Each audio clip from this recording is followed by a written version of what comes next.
Okay, this is going to be that longer video on the Daniel 2, Daniel 7, picturing a client kingdom state, empire, whatever you call it, and as the final empire.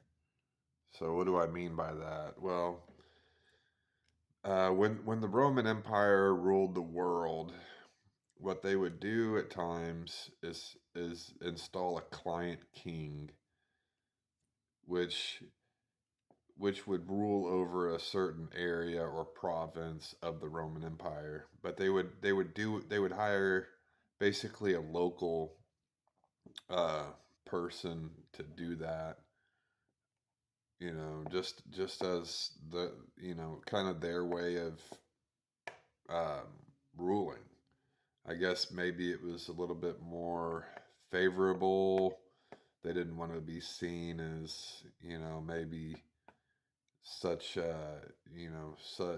such a ethnic based empire of, oh, it's you have to be just Roman or something to do it. They would just hire a local person, but they were still kind of subordinate to Rome, and they were appointed by Rome.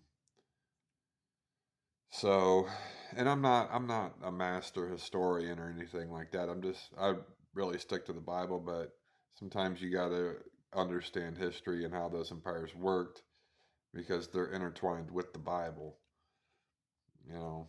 So, I know a little bit, but I don't, I might not be perfectly historically accurate either, but I think it's fairly accurate. But so when as I mentioned in that shorter video, like in Daniel 7, it shows four great beasts, and Daniel 2 shows a statue of a dream Nebuchadnezzar had. And in both of those visions, really, you go from having, you know, a nation ruling, such as Babylon or Greece or Medo Persia or things like that. Yeah, the bear with three ribs, the leopard that was Greece, with the statue. Let's see, you had Babylon, Medo Persia, Greece, and such. But then when you get to the final one on both of them, there's like the 10 toes of the statue. And then in Daniel chapter 7, it has just he with the fourth beast, he just sees 10 horns. It's just a beast with it was diverse from all the beasts before it, and it had 10 horns. Well, what is this?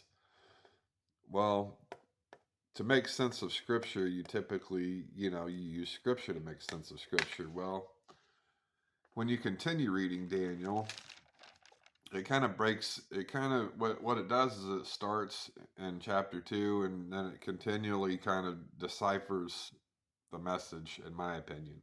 So when you get to Daniel chapter 8, it says there's a ram with two horns and a he goat. Well, the ram with two horns was Medo Persia. The he goat's Alexander the Great in Greece that destroys Medo Persian Empire. Well, then you get even further, and it's kind of breaking that down even more. And you see in chapter 11, it starts to show how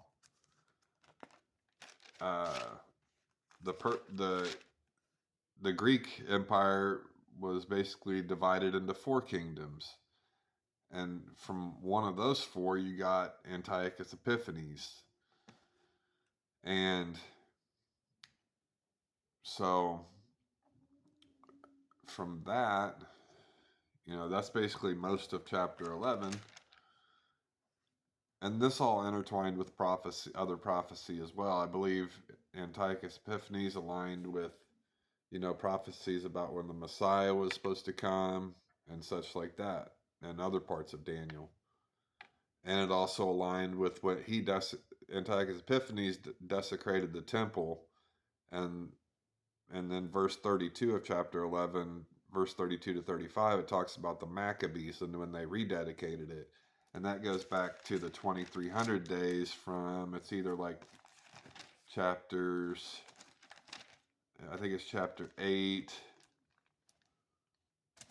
or maybe 7 or something. Chapter 8, yeah, verse 14.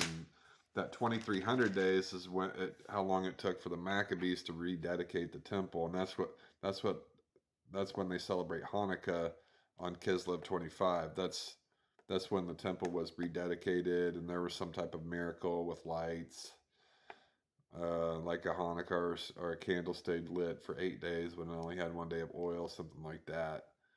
But anyway, that 2300 days aligns with that. So, but anyway, long story short, when you get to Daniel chapter 11 verse 36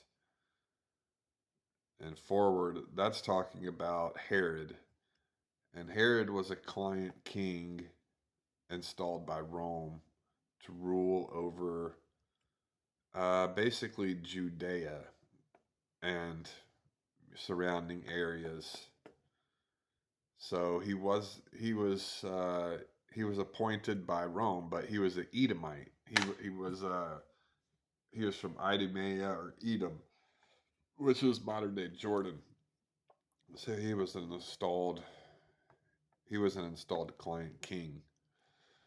And in the short, I gave the explanation of what a client king is, but I'll just say it again. It's basically a semi-independent or autonomous, state, but economically, politically, militarily, it's subordinate to the more powerful empire. So it's kind of like a state within an empire, really, is what it is. And their leaders are appointed or approved by the the more powerful empire, you know. So Rome, which had conquered what was the known world at that time, they appointed leaders such as Herod to rule in areas. I don't know exactly why. Maybe they were more, the Romans were more focused on being in Rome, and although they had conquered that area, they would just hire somebody to kind of, it was Roman territory, but you know, like I said, that those people would just be kind of semi-autonomous and independent, but they were still subordinate to Rome. So Rome appointed Herod the Edomite, and he's that last picture we kind of see in Daniel chapter 11. Basically before the end. The end meaning like the return of the Messiah. So, and then when you see the 10, the 10 horn beast, the final beast, or in Daniel 2, like Daniel 7, the 10 horn final beast, or Daniel chapter 2, the 10 toes. Revelation talks about it as well. It's the 7 heads, 10 horns. The 7 heads were the previous, it says the 7 heads because it's talking about the previous 7 kingdoms. It's like Egypt, Assyria, Babylon, Greece, Medo-Persia, Rome, and the 10 horns are the final one. Well, what my take is, based upon all this, is that those 10 are going to be basically be like client kings. They're and the fact that they're probably, appointed or approved to rule areas. So they're gonna be client kings, and like if it's Egypt or somewhere like that, then they might be Egyptian or they might be something else. But the interesting part of that is that we kind of already see the groundwork for that, because a lot of these nations, like Egypt, like Jordan, these nations solely rely on basically America. They have a lot of these nations, even Israel, they have American, uh, you know, military equipment, American, F-16s, jets, and they rely upon American missiles. So in a sense, they're already client kings anyway. And and you really see, you saw stuff with like Venezuela where, hey, your leader isn't really approved, so it's time to install somebody that's approved or appointed even.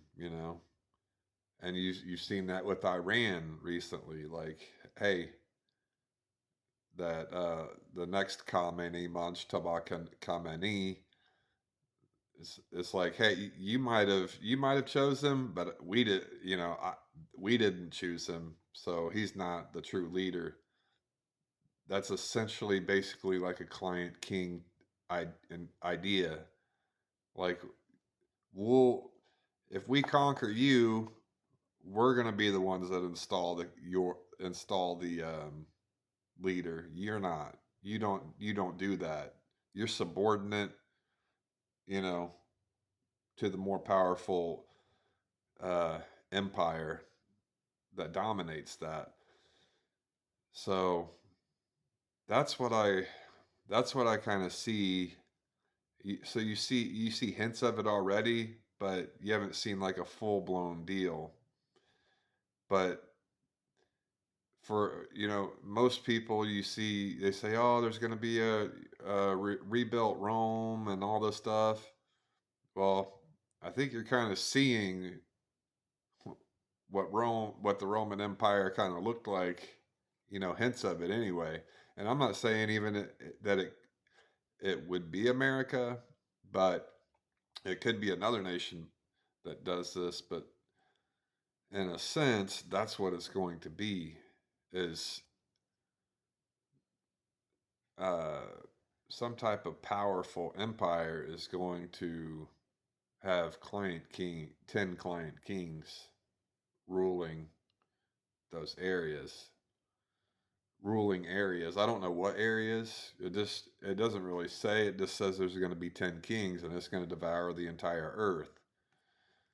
Well, in a sense, that's, I think, what this rebuilt, we say Rome because Rome's basically the one that's done that. I don't know. Maybe the United Kingdom had that for a while. I know they had, vast territories such as India and place all over. They had a big area too, but so